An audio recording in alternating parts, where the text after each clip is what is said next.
Welcome back to the program. Since the financial crisis in 2008, we've seen a lot of businesses shift in the way they are doing business. Well, the real estate market is no exception. The question is, how has it changed, and has it changed the way people buy real estate? Well, to discuss this topic, we're joined by Stephen Morris, the co-founder, president, and CEO of Morris Williams Realty, as well as a broker for the past 36 years and is a published author. Stephen, welcome to the program. Thank you, Andy. Thank you for having me. It's a pleasure to be here. It's great to have you on. I guess I want to start off by the first question that everybody wants to ask is, how has the market changed in the past few years? Well, since we went through the bubble burst and the recession that ended in 2009, we've had a pretty solid increase in the real estate market as far as price increases, as far as activity, a lot of activity, and we've had a seller's market. And one of the biggest changes is technology, and technology is booming in the real estate industry with new apps and new software and new websites consistently. So that's a big advantage for a lot of buyers and sellers, and a disadvantage for those that may be technologically challenged. So do you think buyers are more skeptical now than in previous times? They're becoming more skeptical. In the past seller's market we've had the last couple of years, we've had a tremendous amount of buyers, a lot of investors, a lot of foreign nationals taking advantage of really depressed, very low real estate prices. So there's been a lot of buyers that had cash that were not affected by the recession, that have really kept the market really moving. And as those buyers, the investors, have basically pulled out, seeing the prices topping, and the regular home buyers are becoming a bit more skeptical because interest rates are climbing. I think there's a bit of consumer confidence issue with all of the troubles that we're having around the world. So I think it's going to be slowing more into a normal market now, and then possibly into a buyer's market where there would be more sellers than buyers. So I think it's going to even out. So do you think it's the bottom of the market at this point in time? Well, it's not the bottom of the market as far as prices. I think it's plateauing. We've had tremendous price increases in a lot of markets. It's not in some, but in a lot, and I think that's plateauing. So as I mentioned, I think we're going much more into a normal market where we would have the same amount of buyers and the same amount of sellers in a marketplace, and average marketing time would be approaching 4 to 6 months. So I would imagine a buyer today, compared to, I guess, maybe 4 or 5 years ago, maybe with less than perfect credit, would find it more difficult to get a mortgage? Yeah, back in the early 2000s, pretty much if you could fog a mirror, you could get a mortgage. They were basically giving mortgages away. Now, with the credit tightening, you pretty much have to have a 640 score or higher to get a mortgage, and there are fewer products out there that are available than there were in the early part of the last decade. So it's tougher, much tougher now to get a mortgage, but doable for someone that has reasonable credit and steady income. So how about the prices that have plunged in Miami and Phoenix and Las Vegas and maybe other former bubble markets? But then there's the cities that their prices have risen tremendously. Do you think those cities are ready to go bust?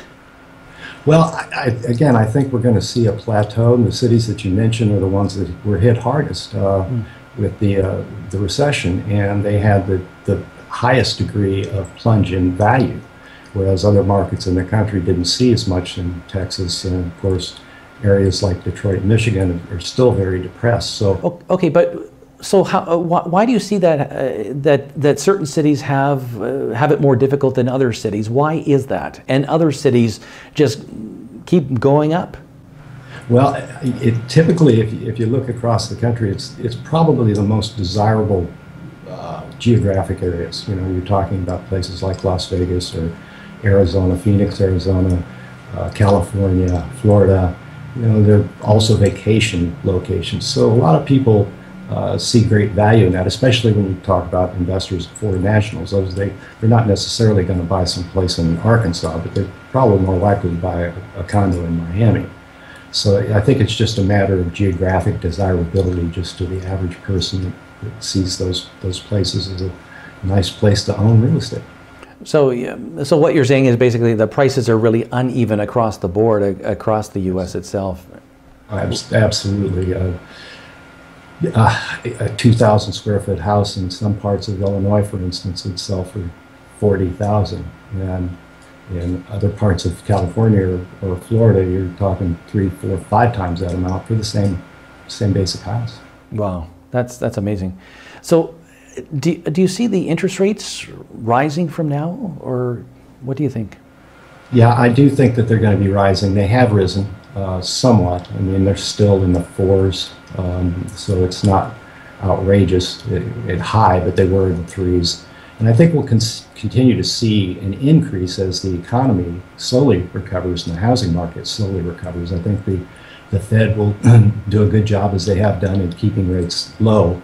But I think as the economy recovers, as the housing market recovers, and I think slowly, that we will see an increase equal to that over the next couple of years. But I don't see any huge increases in interest rates in the next couple of years anymore.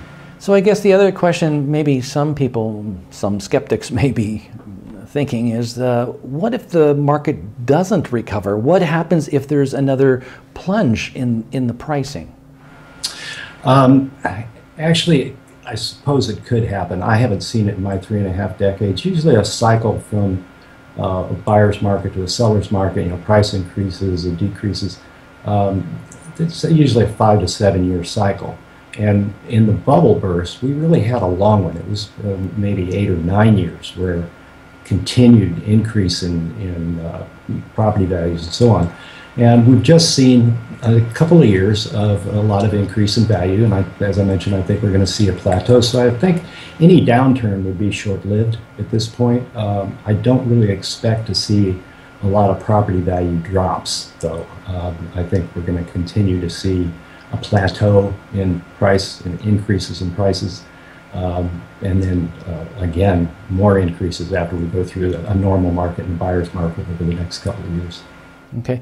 I want to go back in time a little bit here, because maybe some people don't know Morris Williams or whatever and how everything happened and started, but you and your co-founder, Vesta Williams, put this company together a little over 3 years ago. And now you've grown into more than 100 agents in 3 different states. How did all of this come about? Well, it was by design. We designed the company, all of our systems, all of our programming, all of our technology was all designed and put in place before we opened our doors in 2011. From that point, it was a matter of us getting the word out to experienced professional real estate agents that now comprise our entire group. They average 10 years of experience, and our systems are designed for professionals. We're not designed for the newest person right out of real estate school. It's really designed for accurate pros that do a great service and have done a great service for their clients. And so we tend to attract those types of people because our systems are put together specifically for that type of individual. So there's a lot of real estate companies, there's a lot of big ones, there's a lot of small ones. So what sets apart Morris Williams from all the others? Well, one of the things is that because of our systems and because we do a great deal of almost everything that we do online, it's allowed us to keep our costs down. And because we have great people coming into the company, it has given us a great service. So we're kind of a hybrid between the big real estate companies and some of the smaller ones. We're pretty large boutique at this point in a lot of markets. And the difference is that we're not trying to be the biggest, like a lot of companies that say, I've got 100,000 agents. We're just trying to be the best. We have the best systems, we have the best people, and that's really what makes a great company. And also, your customer service, I hear, is really good as well. We do a lot of repeat business, so our customers come back to our associates simply because of their professionalism. We demand it, they provide it. So we have great people who are working with great clients, And so, yeah, we've got a great customer satisfaction rate. So how do you see yourself expanding over the next 5 or 10 years, I guess? Well, we're going to continue our growth in the 3 states that we're in, of course. We possibly may branch into other states, but our focus right now is not to be the biggest. We're not really trying to be the biggest. We're really trying to be the best. But there are a lot of great real estate agents out there that have become and are becoming more and more disappointed with the old-fashioned big box type of brokerage. Right. So we are attracting a lot of those folks, and that's what we want to continue to do. We want all those pros. Yeah, what happens with with some of those people that are expecting to make the big bucks really quick? What do you say to those kind of people? I say you should study business, because there is no business that just goes through the roof overnight. Now, it could be a short time. I did very well in my first year in the real estate business, but it takes diligence. The key to success in being a great and high-paid real estate agent, or a great pianist, or a great golfer, just really 3 basic things. You have to really want to be successful at it. You have to have that desire. Then you have to seek out the knowledge that needs to be used. And then you need to practice every day. I don't care if it's piano, I don't care if it's golf, I don't care if it's a real estate profession. You need to want it, get the knowledge, and do it all the time. Okay, so it's just like anything else, playing any kind of musical instrument or whatever. It's practice, doing it over and over until you get it perfect. Exactly right. Yeah. So let me conclude, I guess, by asking you, what would be the best advice you would give someone who wants to buy or sell real estate over the next few years? What would you say to them today? Well, I would say to watch the direction of the market. As I mentioned, we're going from a seller's market into a buyer's market. I think for sellers, over the last few years, they've been in a situation, of course, a lot were short sales, a lot were foreclosures, but a lot were not. And those people that put their property on the market found themselves with multiple offers immediately, and offers that are higher than their asking price. I think that's been in the news, and I think the news will report the news in the real estate industry usually like they do 6 months or a year after it happens. So as we move into a normal and buyer's market, the seller needs to be realistic on their pricing, not overprice it, because we're not in that market anymore. On the buyer side, they need to be aware that they're coming into more of an advantage that they haven't had, whereas they might have had to have made 3 or 4 or 5 offers over the last couple of years to actually get a property. They're going to be much more in a situation where they're going to be able to have more control of the negotiation and have more of a choice as well. So understanding the market change, I think, for buyers and sellers is the best advice I could give them. So I guess we all have to watch what's going on and then take the steps and know when to buy or sell at that point in time, right? And of course, always ask a professional. Yeah, absolutely. Okay, I'd like to thank you for joining us today. Again, it's been my pleasure. I want to thank you for having me. Okay, and that was Stephen Morris, the co-founder, president, and CEO of Morris Williams Realty, a broker for the past 36 years and a published author.